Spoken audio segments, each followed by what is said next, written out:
Nashik ग्रामीणच्या Sinnar police Thane हद्दीत झालेल्या chain स्नॅचिंगच्या घटनाबाबत गुन्हेगारास Sinnar पोलिसांनी जेरबंद करत अभिनंदनीय अशी कामगिरी केली व 3 गुन्हे उघडकीस आणले.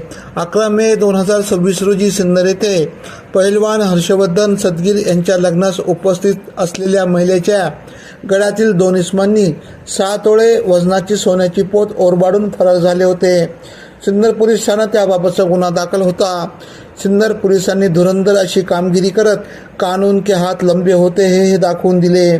गोपनीय माहितीवरून रेकॉर्डवरील संशयित अनिल सुभाष चिंतामणी वय 29 राहणार वडाळा महादेव तालुका श्रीरामपूर जिल्हा अहिल्यानगर यास मोठ्या प्रेमाने ताब्यात घेत सिन्नरचा जम्बो वडा चारत विचारपूस केली असता त्याने गुन्ह्याची कबुली दिली. त्याच्या ताब्यातून 38.7 ग्रॅम वजनाचे सोन्याचे दागिने असा 4,59,534 रुपयांचा मुद्देमाल हस्तगत केला.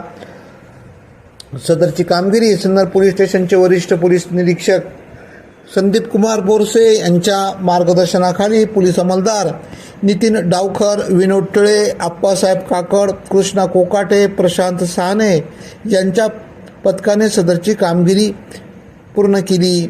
याबाबतचा पुढील तपास महिला पोलीस उपनिरीक्षक मनीषा राऊत ही करत आहेत.